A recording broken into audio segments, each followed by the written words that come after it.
Assalamualaikum warahmatullahi wabarakatuh. Izin memperkenalkan diri, nama saya Intan Mustika Ramadan dengan NPM 250010114. Baik, di sini saya akan melakukan BLS yaitu Basic Life Support. Yang dimana di sini sudah ada seorang pasien wanita berumur 52 tahun dengan keadaan tidak sadar. Baik, di sini saya akan mengecek terlebih dahulu apakah pasien dapat merespon saya atau tidak. Ibu, apakah ibu dapat merespon saya? Baik, di sini pasien tidak dapat merespon saya atau mendengar saya. Selanjutnya saya akan meminta perawat untuk menyalakan kode blue dan meminta defibrilator. Baik, selanjutnya saya akan mengecek arteri karotid dan pernapasan. Baik, arteri karotid tidak terdapat dan pernapasan tidak bernapas. Selanjutnya saya akan melakukan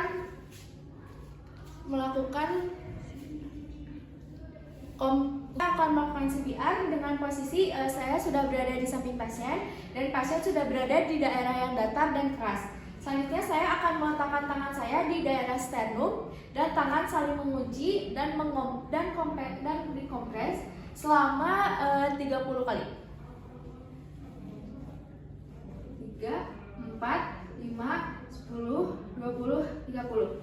Baik, setelah dikompresasi, selanjutnya kita akan mengecek pernapasan terlebih dahulu. Yang dimana saya akan membuka jalur pernapasan.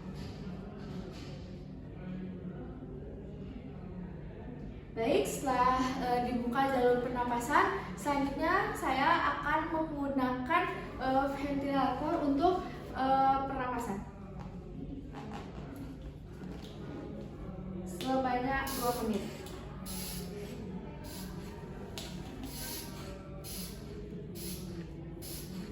Baik, setelah dilakukan ventilasi, selanjutnya saya akan mengecek kembali apakah arteri teraba dan pernapasan sudah ada.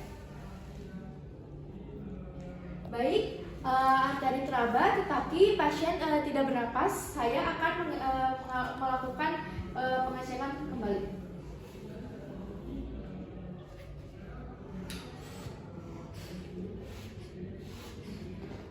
Baik, selanjutnya saya akan menjawab pertanyaan. Mengapa harus melakukan pengecekan arteri karotid? Yang pertama, karena arteri karotid itu pembuluh darah besar yang berada di dekat jantung sehingga nadinya lebih mudah teraba.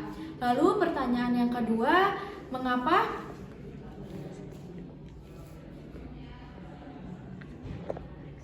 Lalu yang kedua adalah pemeriksaannya, kenapa harus 10 detik, dikarenakan agar tidak menunda pemeriksaan selanjutnya.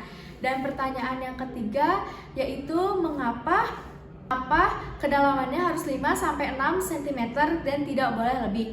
Dikarenakan kedalaman 5-6 cm sudah cukup untuk memompa darah ke otak dan organ penting lainnya.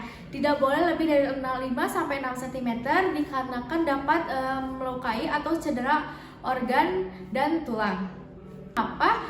Diperlukan membuka jalan pernapasan sebelum dilakukannya ventilasi. Yang pertama, karena untuk mengecek untuk membuka jalur pernapasan agar oksigen lebih mudah masuk ke paru dengan baik. Lalu pertanyaan terakhir yaitu jika ada nadi tetapi tidak bernapas, mengapa hanya diperlukan ventilasi? Yang pertama, karena nadi dapat memompa darah dengan baik, tetapi nafas itu tidak ada sehingga dibutuhkannya oksigen tambahan.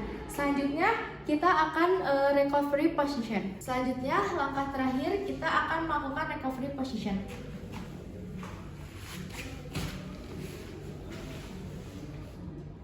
Nah, semua langkah basic life support sudah selesai.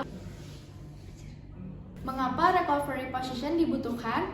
agar jalur pernapasan dengan baik dan muntahan tidak sampai ke paru. Baik, alhamdulillah pemeriksaan basic life support sudah selesai. Wassalamualaikum warahmatullahi wabarakatuh.